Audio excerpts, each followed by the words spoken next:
మహాగణాధిపతే నమః. శ్రీ గురుభ్యో నమః. శ్రీమాత్రే నమః. వెల్కమ్ టు ఎయిట్ భక్తి ఛానల్.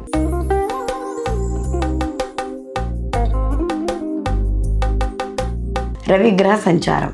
రవి ప్రతి మాసము కూడా ఒక్కొక్క రాశి మారుతూ ఉంటాడు. అంటే ఈయన సంవత్సరం తిరిగేసరికల్లా 12 రాశుల్ని కూడా ఈయన సంచారం చేయడం అనేది జరుగుతుంది.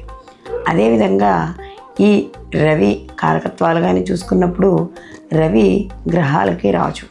అలాంటి రవి ఈ యొక్క గ్రహ మార్పు ఏదైతే ఉందో ఈ మార్పు వల్ల ప్రతి రాశికి కూడా శుభ అశుభ ఫలితాలు అనేవి ఖచ్చితంగా ఉంటాయి.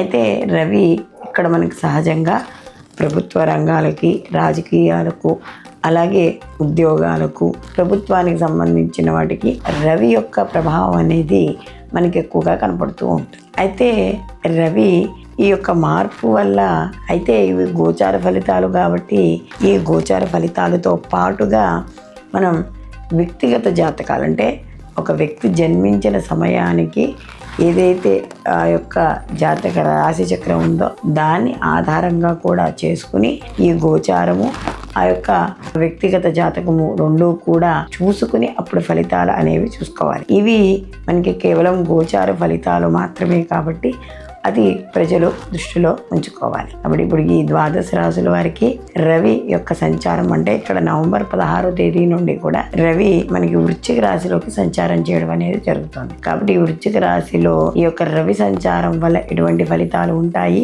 అనే విషయాన్ని తెలుసుకుందాం.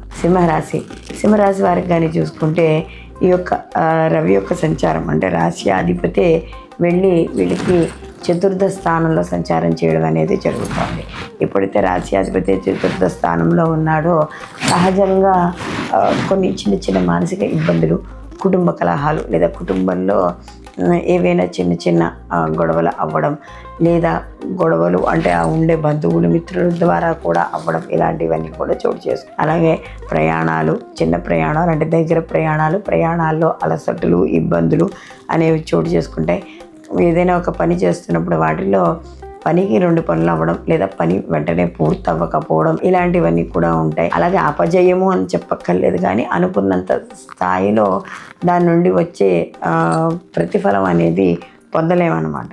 చేసే ప్రయత్నాల్లో కాస్త ఇబ్బందులు అనేవి చోటు చేసుకుంటాయి. మొత్తం మీద చూసుకుంటే ఈ రాశి వారికి ఈ రవిగ్రహ యొక్క మార్పు వల్ల ప్రయత్నాల్లో కాస్త ఇబ్బందులు, అవకతవకలు, మాటలు పడ్డాలు, విద్యార్థులకైతే కాస్త స్థిరత్వం లేకపోవడం, భార్యాభర్తల మధ్య చిన్న మనస్పర్ధలు, గొడవలు, ఇలాంటివన్నీ కూడా ఉంటాయి. కాబట్టి వీరు ఈ మాసం అంతా కూడా రవి అనుగ్రహం పొందడానికి మనకి ఈ యొక్క రవికి ప్రతిరోజు కూడా ఉదయాన్నే అర్ఘ్యాన్ని ఇచ్చి ఈయనకి అంటే ఈ మాసంలో ఈయన మార్పు చెందేలోపు ఉండే 4 వారాల్లో కూడా ఆదివారం నాడు పరమాన్నాన్ని నివేదన చేసి ఎర్రటి పూలతో అర్చన చేయడం ద్వారా, అలాగే స్వామివారికి సూర్యనామాలు ఉంటాయి కదా, అష్టోత్తర నామాలు చదవడం, అంటే ఎర్రటి పూలతో ఇంట్లోనే పూజ దగ్గరే మనం పూజా గదిలోనే చేసుకోవడం ద్వారా మరిన్ని మంచి ఫలితాలు పొందడం అనేది జరుగుతుంది. స్వచ్ఛమైన స్ఫటిక లింగాలకు, జాతి రత్నాలకు ఈ కింది నెంబర్ని సంప్రదించండి. సర్వే జనా సుఖినో భవంతు. లోకా సంస్థ సుఖినో భవంతు.